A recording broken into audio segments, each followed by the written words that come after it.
Okay, in today's tutorial, I'm going to go over cropping techniques in Photoshop.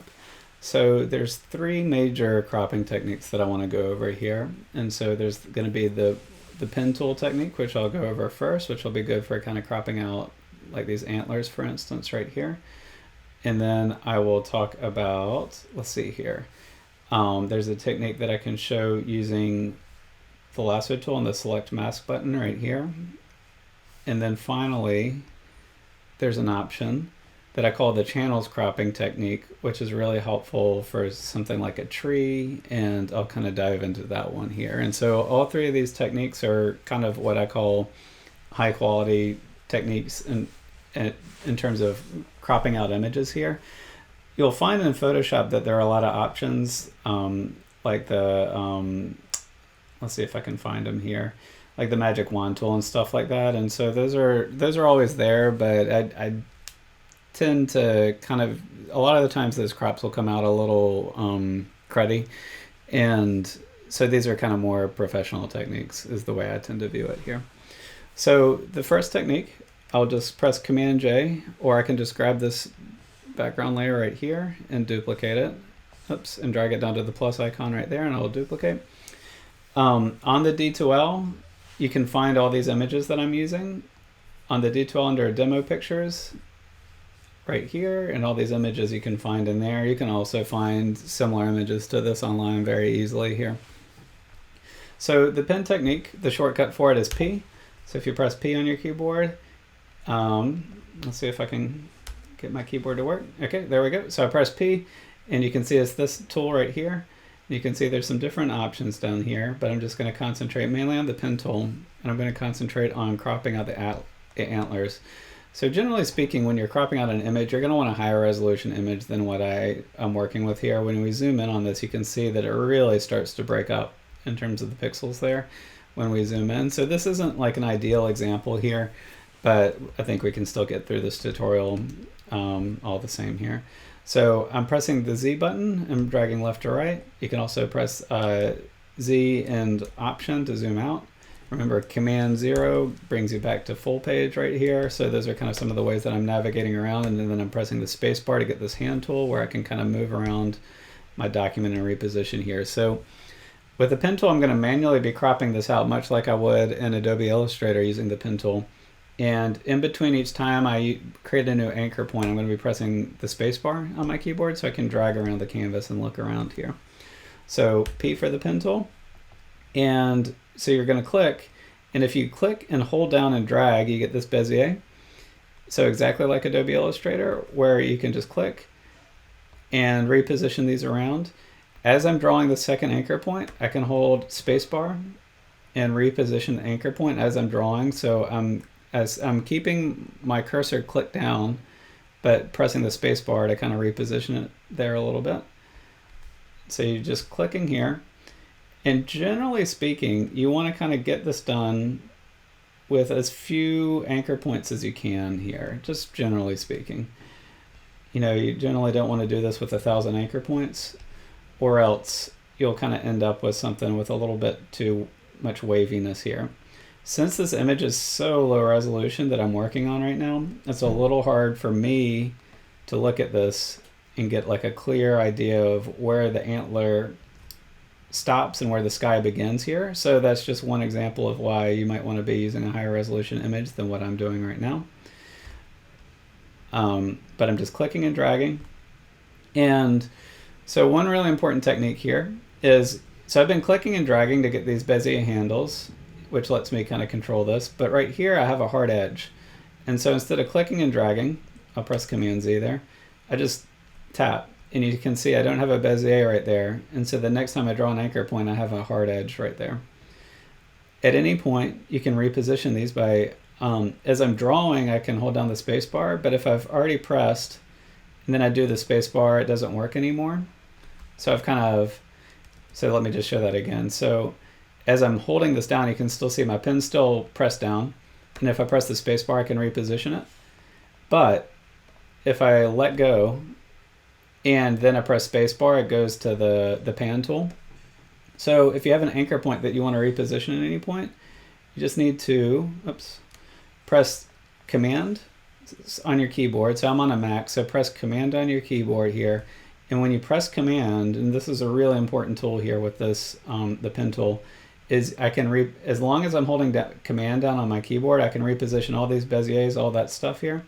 And so that's the primary way that this is different than Adobe Illustrator, is both of them, you can adjust this after the fact here, but with Photoshop, there's that kind of added thing here where I need to press Command while I kind of reposition my anchor points and my Bezier points right there.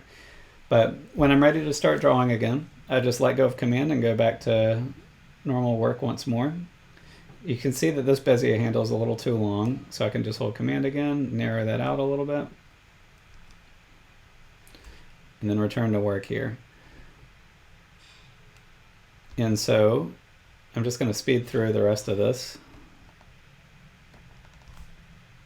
This is a technique that's really good, especially if you have a higher resolution image than what I'm doing right now, right? But if let's just say you're cropping out an apple or an orange or a cereal bowl, something that's got like hard edges to it, and you want to have just a lot of control over the way the crop works, this is a really good technique to do. And the quality of the crop that you get with this technique is just entirely dependent on how comfortable you are with the pen tool. So just a little practice goes a long way. So you can see here, this was my start point, and this is my last anchor point. So I need to draw one more to kind of close the loop. That's really important that you close the loop here. And you can see as I hold my cursor there, there's a little O to the bottom right of my cursor. So if I just click there and drag, I can close off my loop right now. And so what I have right now is not a selection. You can see I have these anchor points and these lines right here, and I can continue to kind of adjust these. Oops. As long as I press Command on my keyboard, and I didn't have Command pressed all the way there. And so if you press Command on your keyboard, you have to click exactly in the right spot, but you can kind of reposition these even after you've closed off the whole loop. But you can see here, I have a path, but it's not making a selection. And you can always tell in Photoshop if you have a selection by if there's like a dancing dotted line happening here. So if you move your attention over to the layers, channels, and panels right here, they should all kind of show up right next to each other like that. So we've been mostly dealing with layers, and so I just want to click past channels and click on paths, and you can see right here a work path was created. So this is a work path that I have here that I was using with the pen tool. And one thing that's really important here is that if you look at the top up here, is I was working with a path that whole time, and we could have done this, and path should be the default, but we could have done this whole thing using a shape, and that can be helpful if you want to kind of draw out a custom solid shape in Photoshop, but that's not going to be very helpful for cropping most of the time here. So just kind of keep that in mind. I'll show how to draw a shape here in just a moment, or what happens when we do the shape tool there. So anyway, it's important that we use the pen tool using the path tool right there, create a work path. It'll show up under the path tab right here. And what you need to do to make this a selection is you need to right click right there where it says work path and go down to make a selection. And right here, this window will come up. And so you can give it a feather radius. So right now it's at 0, so it's going to be a hard cut all along that line right there. But if you want it to have a little bit of a feather to it, you can type in one pixel feathers. I do that a lot. Sometimes you can bring it all, 5 pixels is starting to get a little drastic right there. For this example, you can also do something like 0.2, so a 0.2 pixel feather right there. So that's just if you want to give yourself a little leeway around the edges. But you can see here that that dancing dotted line showed up, so I now have a selection going around there. So in terms of the crop, we have a few options here. So right now I have the selection, so if I press delete, it'll delete out that area, this right there. So that's one way that we could go about this right here.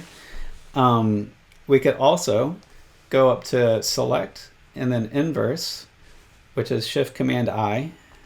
And we can inverse the selection, so now everything except for the antler is selected. And so now if I press delete, it deletes everything except for the antler. So that's another technique we could do. I'm going to inverse that again to bring it back to just selecting the antler. And the final technique, or the final way to crop this, I want to say, in terms of using the pen tool, is both of those where I just press delete are what I call destructive ways of working, meaning that I have my image right here and I deleted that information right there and it's gone. You know, we can't really bring it back except for I have a backup layer right there. And a lot of the time, what you're going to want to do, and this is going to come up in a lot of future techniques here, so this isn't me just kind of blowing smoke or whatever, is if we go down and you press this button right here, I'm going to leave my cursor over there so it kind of shows us a message. You can see there it's called Add Layer Mask. And so what that does is I'll click that, and it creates the crop, you know, so we crop out the antler right there, but you can see it looks a little different than the others before. We have a chain link right here, and then we have a little icon that shows up right there. And so what's nice about this is what it did is it created a mask in Photoshop. So I'll just press Edit Undo to show this again. So just kind of bring us back to that position again. So I have the selection going around my antler, and I'm just, again, pressing this button right here to create a mask. And what's nice about this technique is it's a non-destructive way of working. And so the way that this works is on a newer version of Photoshop, this will kind of display this a little better in the layers. But you can see there's brackets that are showing up right there, which is my mask. And if I click here, the brackets go around the layer itself. And so if I press the erase button right here, so I just pressed E on my keyboard, or you can press right there for the erase tool, I have my layer selected, which is the image. And if I erase, I can continue to erase it out right there. But then if I click on the mask and I erase, even though it did the same thing, it's a little bit different. So I'll just double click on this. And when you double click on this, you can see, it might be hard to see in this version of Photoshop right here, but what happens is there's a black and white image of the antler that shows up. And the entire image is still here. So if that's not clear, I'll try to explain that a little bit further here. So these are kind of almost two different layers that are linked together here.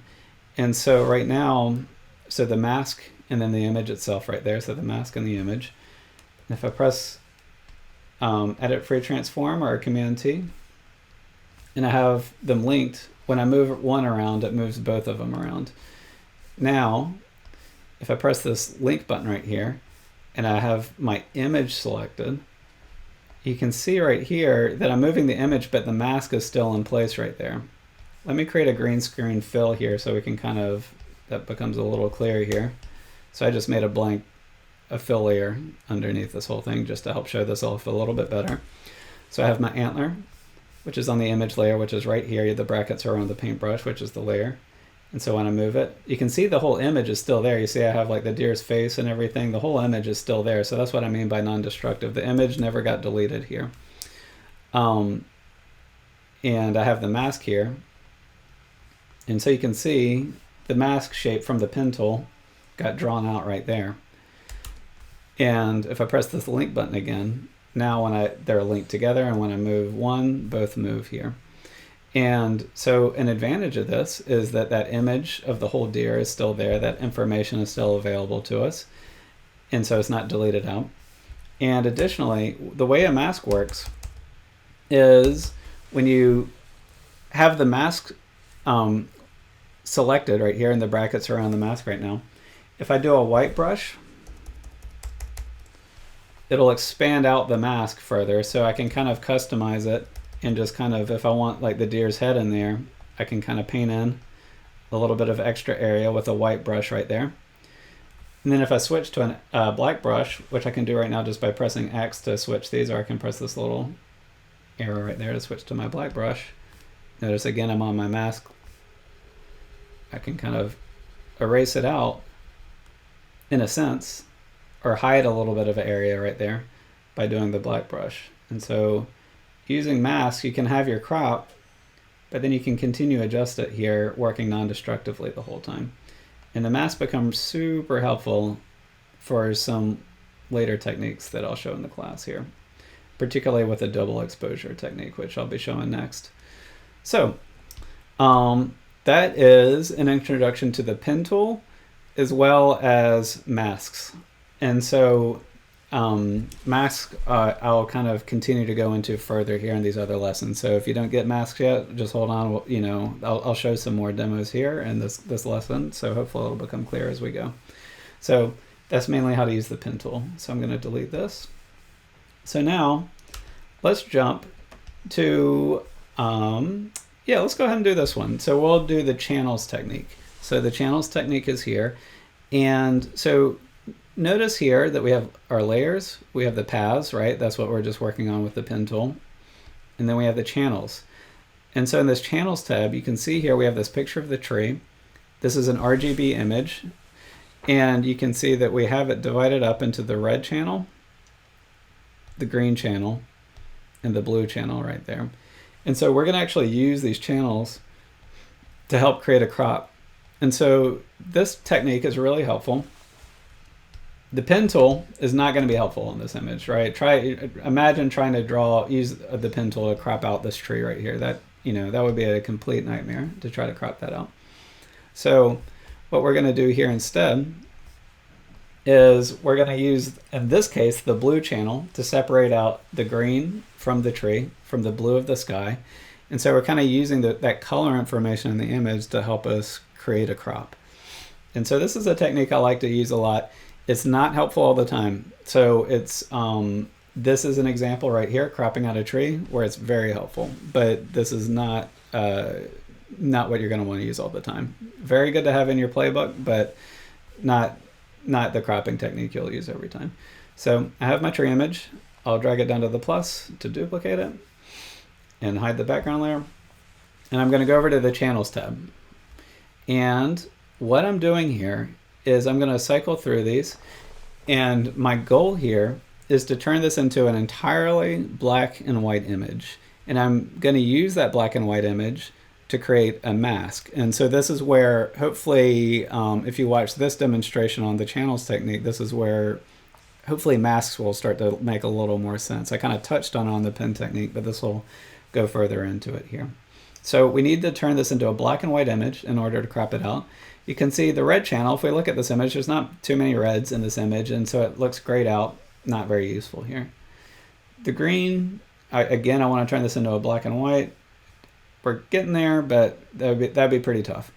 And so now if we go to the blue, now we're talking. So we can see the tree is showing up in a dark color tone right here. The sky is showing up in a white tone up here. And so now we can kind of start to work with this. So the blue channel is going to be the one that I want to work with here. And so what I need to do is I need to duplicate the blue channel, and I'm going to make this kind of my mask layer.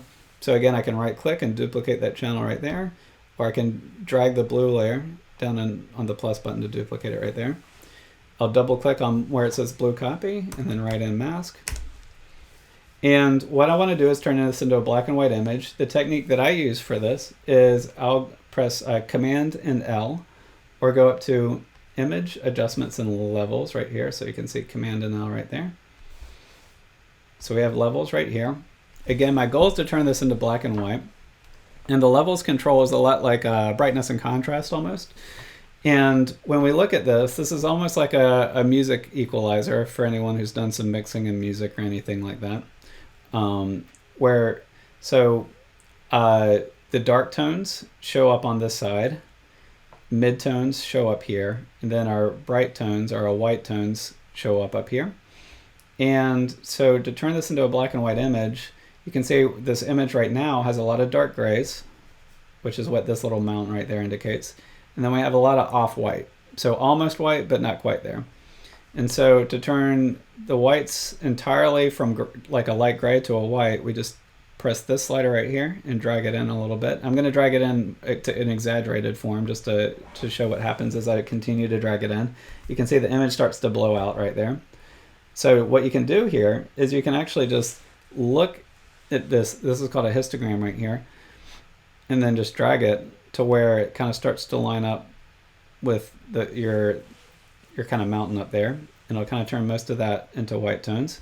And I'll do the same for the dark tones on this side. And I'll just drag that in. And you can see as I drag that, the image starts to go from a gray to a black in there. And then finally, with the midtones, if I drag this to the left, you can see the gray tones get brighter. And then if I drag it to the right, the gray tones will get darker right there. And so if I drag it too far, you can see this thing. This is already a low resolution image that I'm working with, but you can see it really starts to break up if I try to push this too far. So I just want this to do a lot of the lifting for me here. I'm going to have to use the paintbrush tool to kind of get a lot of this. But maybe get it to that point. And I'm keeping my eye on these areas out here. I'm trying to get these leaves out here to as dark of a gray as I can get without the image breaking up on me too much in there. So that's starting to look okay. And I'll press OK. So I'll press Command Z to undo that levels controls, just so we can see where the image was before when it was just the blue channel. All right, so it was there, and then using the levels control, I'll press redo. It goes to there. So it's starting to turn into a black and white image, but we're not all the way there yet. So again, we're painting in and creating our own mask down here. And so I can just start with the white brush right here. So I'll just press B, and I'll just I'm right clicking, and I'm just going to go to a soft round, but give it a little bit of hardness here. And remember, you can press your square brackets to make this bigger or smaller. And so I want to get rid of all these gray tones because we're going to make this our mask, and any gray tones are going to become translucent. And any of our white tones will become transparent, and all of our black areas in here will become opaque. It's kind of the idea. I guess I have that reversed, but kind of get the idea. And so there's a little bit of painting involved here. And so you can kind of notice that both of these techniques I'm doing are a little labor intensive. Remember, if you click and then hold shift and click, you get a straight line right there. But sometimes for a good crop, you got to do a little bit of extra work here. The third technique I'm going to show here today will go a little bit quicker than these other techniques here. So it's just good to have all three techniques under your belt here.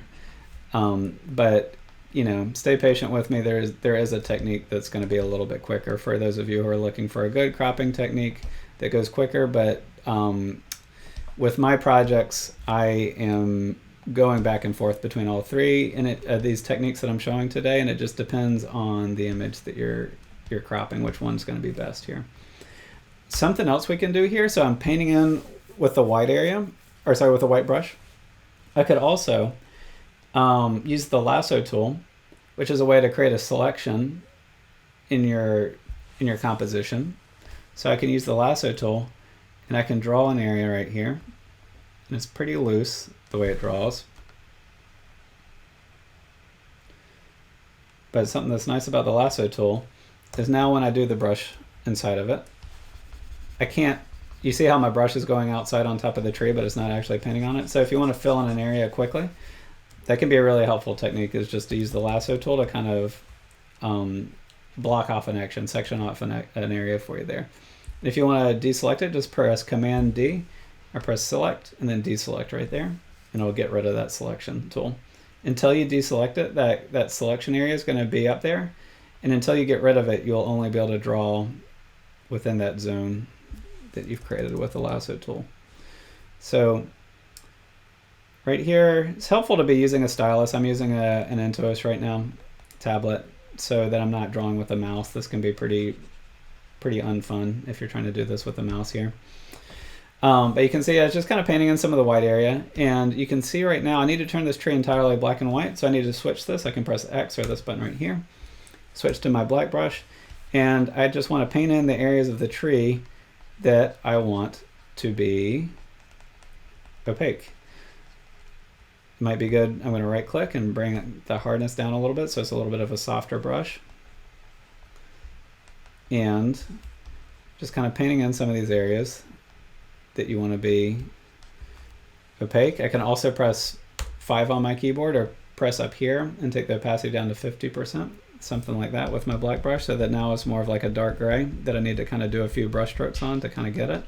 This will probably produce better results for something like this, where we're going for a little more subtlety. And so we'll just kind of keep doing this here. And kind of filling in the areas that we want to be entirely black. And remember here, the gray tones will create a crop, but it'll be kind of like a 50% opacity crop that any gray tones will create here. But this is a technique where it can be really helpful for trees in particular, where you've got a pretty insanely complicated outside crop that you need to make, and the pen tool just won't do. And the magic wand also would not work at all for this technique. It just wouldn't. It's way too inexact here. So this is kind of getting towards the zone we want. We can still see we have some gray tones up here. So I can just switch over to my white brush again, and I'm working at 50% opacity, which is good because I want this to be a little bit softer as I kind of work out some of this aliasing that's happening there. But kind of working out some of these gray tones. Okay, so, oops. Oh, and I need to work on the ground here. So to get this ground filled in, you remember I was using the Lasso Tool. I can also use the Marquee Tool, which is up here. You can press M. And it's like the Lasso Tool, except for it draws out a square area. So I can just section off the bottom. Need to make sure I'm working on an entirely black brush there. Go to my brush tool, use the bracket tool to make it a lot bigger, and then I need to take my opacity up to 100% and fill that thing in. So I'll press Command D or go to Select, Deselect to get it deselected right there. So now we're starting to deal with an image that is entirely black and white. We're almost there. Those are just smudges on my screen I was trying to work out there. And so here we go. We have a mask that's black and white. And so using the pen tool before and the technique 1 that I was showing here, the mask I was creating was a black and white image. And again, the good thing about using a mask is you can continue to manipulate the mask as you work here, and you're not working destructively, you're not losing any of your image here. Typically with masks in Photoshop, the black area gets erased and then the white area stays. And so you can see that's kind of the reverse of what we have here, right? Because I want to crop out the tree, not the sky. So one thing I can do here is with the mask selected, I can just go to, I have two options here. I can make a selection and then inverse it, or I could just go ahead and inverse it right now. So I'm going to inverse it now, and I'll go to Image, Adjustments, and then Invert right there. And it'll switch it from, black tree to white tree right there. And so now this thing's ready to go. And what I need to do is I'm going to leave my cursor over here for a second, but you're going to want to press this button. It's the round circular button with a dotted line. And what that button does is it creates a selection around all the white areas. So it kind of creates a selection of the white areas, and I'll click that. And you can see that we have that zebra line going around all the white areas right there. And so the selection has been made. And I'm going to turn on the RGB and all these other, all my channels, and turn off the mask visibility. So we just kind of go back to normal here. And I'm going to click on my Layers tab to return to my Layers menu. And I'm going to go down here to that same button I pressed before to apply a mask onto the image before, which is this rectangular button with a circle in the middle called Add Layer Mask. And it's going to do that thing where we have the chain link and then the mask applied to this layer right here that we're currently on. So I'll just press this button right here, and you can see that it creates a crop around that tree. And the crop is pretty elaborate, that we have going around there as we look around this tree here.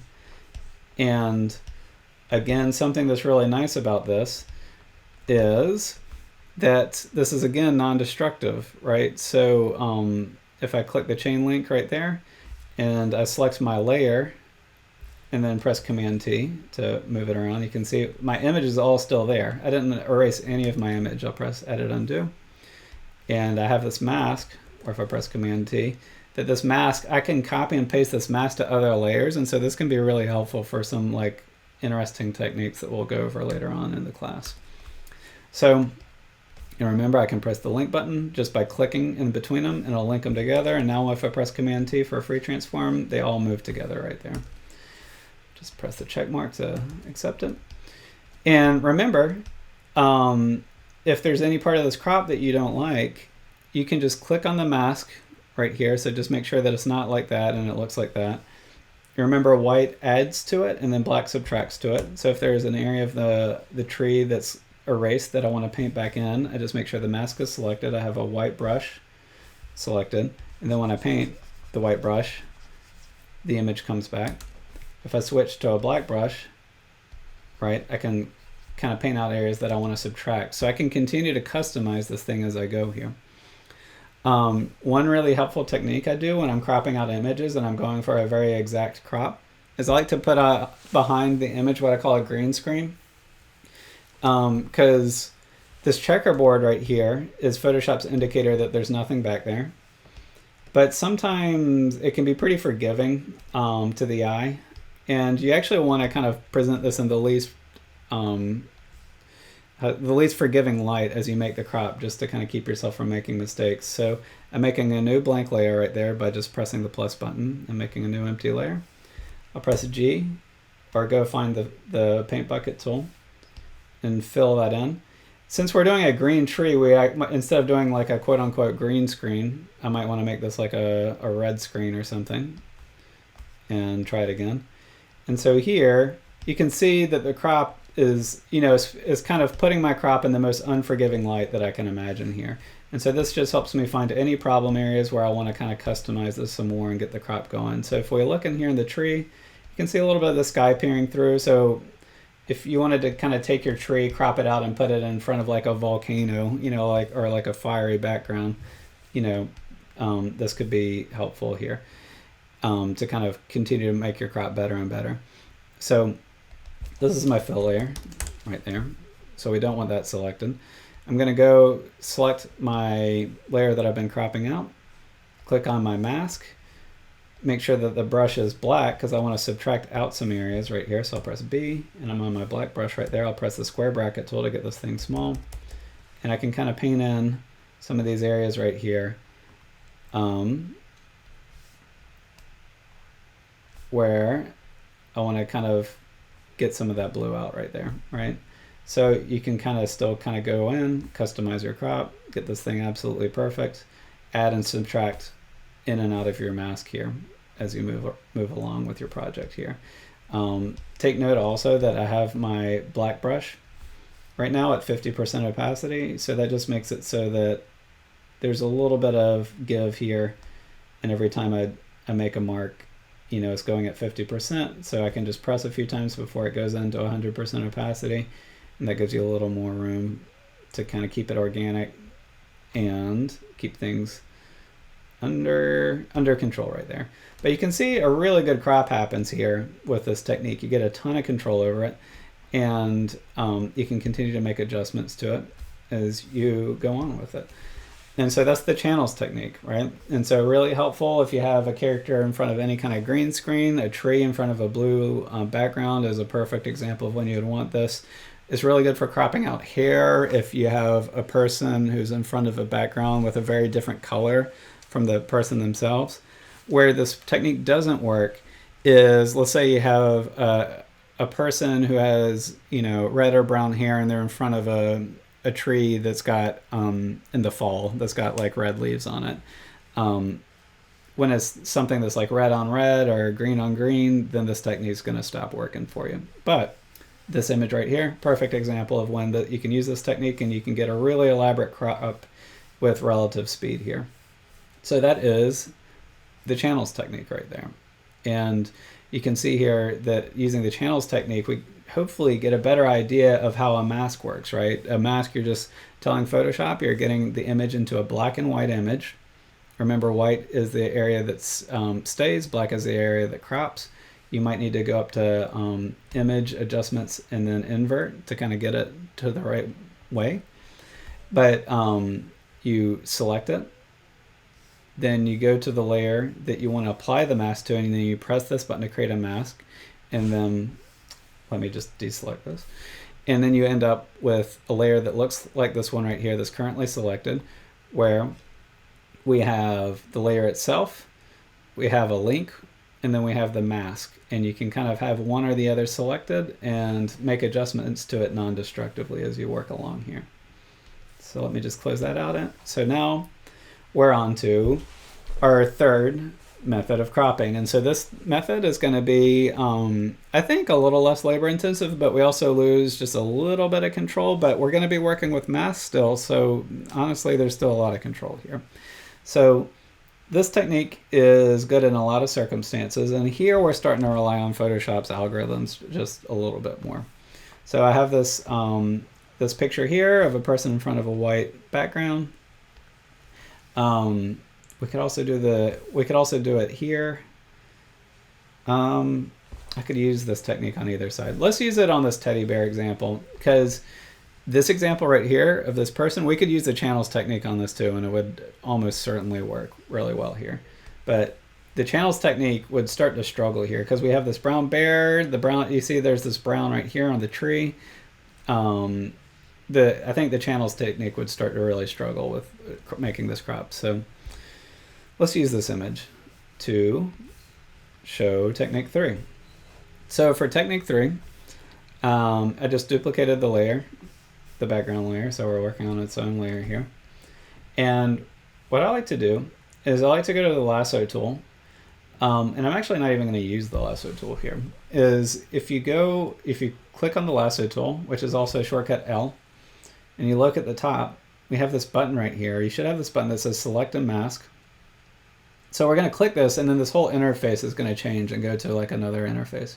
So press Select a Mask. You can see a lot of things changed. My image turned entirely transparent, but you can see my toolbar changed to have these 6 or 7 buttons over here. And then this Properties tab over here changed. So if your image looks transparent like mine does right now, just look to the right on the transparency slider and then bring that back. And this transparency slider is going to be pretty helpful here. So this actually reminds me of something. Sorry for this. I'm going to cancel this, but we're going to do it again just in a second here. And I'm going to make a new layer, a new empty layer underneath our teddy bear here. I'll just name this teddy bear. Oops. And I'll call this fill. I'm going to give myself a green screen because I think this will go a little bit easier if I give myself a green screen. So on this blank empty layer, I'm just going to make a green screen. I keep the saturation all the way up on it, and then press the paint bucket tool right there, and then fill it. And so now I just have a fill layer that's underneath my teddy bear. So now I'll select the teddy bear, use the lasso tool. Now let's return back to the select a mask menu. Sorry for the interruption there. So it looks like a green screen. That's because transparency is all the way up. So I'll just bring the transparency slider to something like 18%. And there's 2 main tools that I like to use on this. There's a few that you can kind of familiarize yourself with here. But we have, if I'm going to leave my cursor over it, so we have the quick selection brush, and then we have the refine edge brush. And the way I think of it is the quick selection brush helps us just make a quick selection of what we hope is the teddy bear. So it's a brush where we're kind of using Photoshop's algorithms to help us find the edges. And then it's going to do like a rough selection, but it's not going to get all that hair perfectly. And so that's where this refine edge, what I call like the refine hair brush, comes in. So I'm going to use this top brush first, and I might press the bracket tool just to get my brush a little bit bigger. And I'm going to click inside the teddy bear, and you can see it's starting to kind of try to figure it out and figure out where this teddy bear is, and it's doing a very good job on this crop right now. So I made a selection right there, and all I did was just do this brush, moved it around, painted it in. And so here, this is where this transparency slider becomes helpful, because you can see now, if as I bring it to 0 and I have this in front of a green screen, which you remember is the least forgiving light here, that it looked like it made a really good selection, and it came close, but it didn't really get it all the way right. So this transparency slider just helps you see things a little bit better. So I'll zoom in a little bit. And now I'm going to switch from this brush, the quick selection brush, to the refine edge brush. And remember, you can use the brackets. And I'm just painting in the areas where I think the hair should be. Right now, it's kind of not doing what I want it to do. It's like subtracting it out, which I want to be adding. So let me switch between plus and minus and see if that helps. Here we go. So I'm going to paint in here and see if I can get this thing to cooperate with me.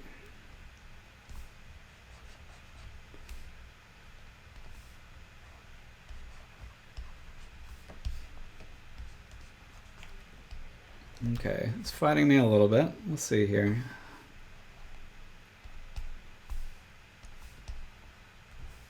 I'm going to switch back over to my quick selection brush. Use the brackets tool to make it smaller. See if I can get rid of this area right here. Oops. So on this technique right here that I'm showing, I'm becoming a little more reliant on the algorithm, which bums me out sometimes, right? Let's see if I can get this to see some of these areas a little bit better.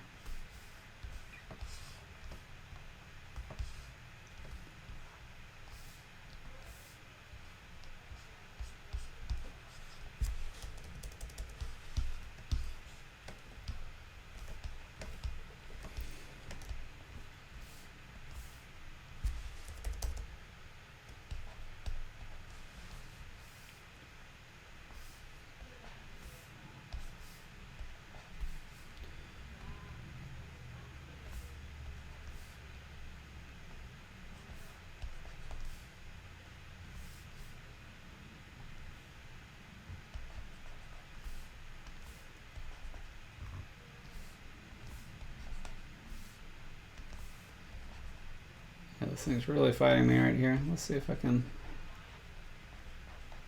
Okay, so I'm having to change tack a little bit here. So I'm going back to my selection brush and I'm trying to over select a little bit here. So I'm just going in with my quick selection brush here and I'm pressing in with a smaller radius brush and I'm trying to actually get it over selected. Do you see this, what I'm doing here? So I'm going to try this technique and see if I can kind of bring some of this bear back. And I think the refine hairbrush is going to work a little bit better for me if I over select it here. Make sure none of that green screen is showing through inside of the bear, right? So now I'm going to switch back to the refine hairbrush here and see if I get any better luck with this. There we go. It's starting to behave a little bit more now. You see, I needed to get the size really small to limit the area that Photoshop is having to kind of run its algorithm and think about this. So if I keep the brush small, the better it's going to kind of figure this out. And so that's kind of the main trick that I was kind of needed to find there for this one. So let me add back in.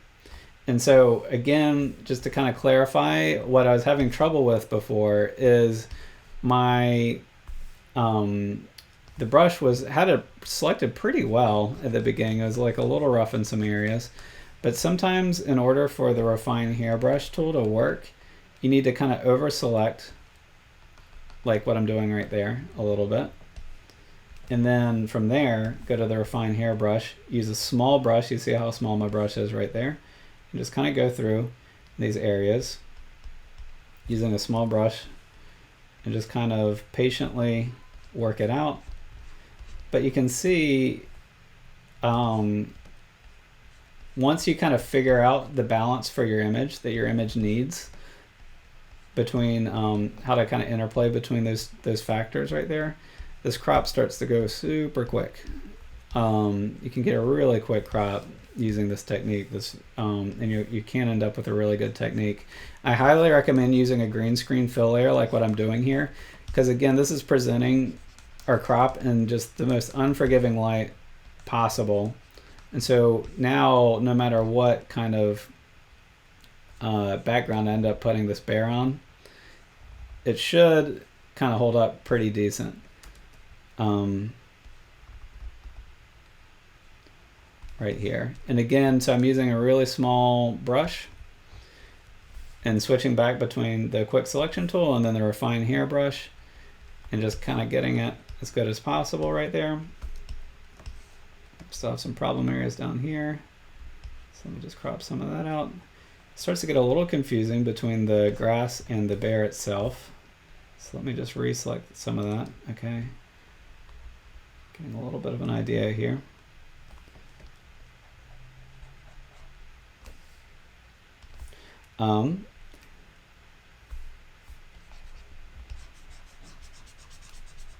Again, I'm using the refine hair brush right now. Okay, and so here we have the teddy bear kind of cropped out. Remember, I have the transparency slider up here, so this is the original image. As I do this, you can kind of start to see what it looks like if it was in front of a green screen. And there's some areas here that need some work, but I'm going to actually intentionally leave this not perfect for now, because I want to show you how we can use the mask here for the next step. So once you have this crop where you want it, press OK. And you can see right here that I have that selection line going around the bear, around our teddy bear layer. So we'll give it a mask. So we'll press the mask button right here, this rectangle with the circle inside of it. And we have a mask going right here. And remember, the mask is great because it's non-destructive. So I'm going to have my mask selected, not my layer. And I'm going to go to the black brush. So just press B for brush and make sure it's on the black tone right there. And I'm going to use the black brush at 50% opacity right there, or 47, to kind of paint out some of this area that I don't like. There was kind of some bokeh, some depth of field kind of resonance being left behind that was creating a little circle out here that the algorithm was having trouble figuring out. I can press X, switch to my white brush, and kind of fill in some of this. I'll move this to 100% to kind of fill in any of these areas where the teddy bear is showing up as a little translucent. Right, to kind of fix that up. Press X again to switch to the black brush, but I can use it almost like an eraser, right? It's like an eraser, but it's not fully like an eraser because I am working non-destructively here. But there's just like a few little frays here and there that I can help kind of eliminate right there. And still have some stuff showing up down there, but again, I'm just mainly trying to show you the technique here. And so here we go. I'll switch to the white brush again, paint in there. And so we can use that technique to get a nice selection. And this one tends to be a little bit quicker as long as I'm not like getting stuck on a little thing or trying to explain it. Like this is probably usually the quickest technique here. And you can either start it off by going to the Lasso Tool and then going up to, this is the important button right there, select a mask. We can also press Command and J for this. We can also use that exact same technique. So I'm not going to dive fully into this, but I will just go ahead and create a quick fill here just to begin showing it. So I have a green screen behind this person, and then I have the person here. We can also get started with it by going to the object selection tool right here. So there's a chance you might see like this quick selection tool or something like this. If you press W, so if you're on another tool and you press W, the right zone of the toolbar will show up. And if it doesn't look like the object selection tool, just click and hold, find object selection.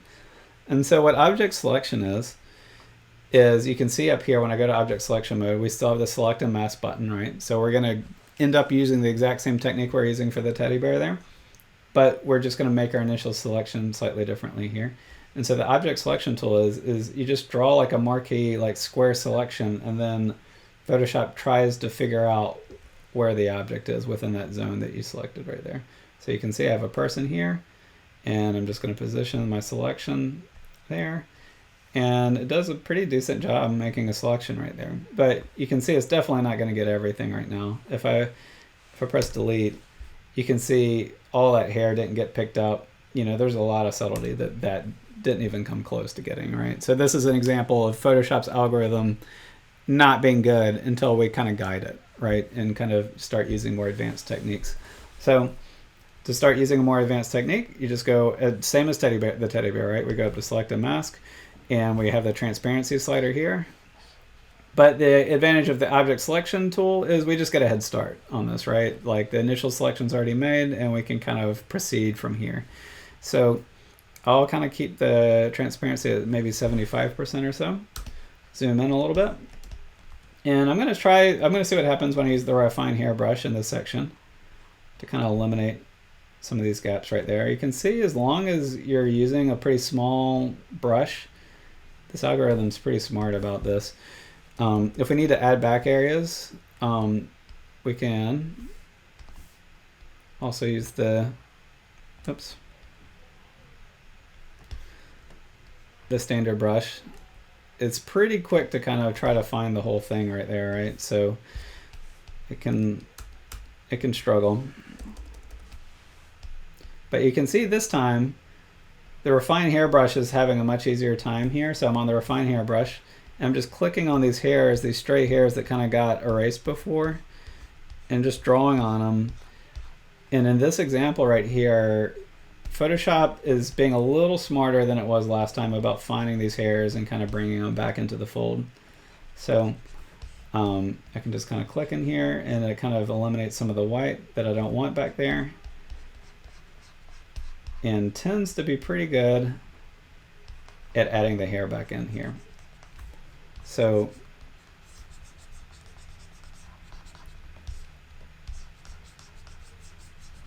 here we go. You can see it's making the selection pretty well, pretty rapidly here, right? So this can be a really quick technique right here.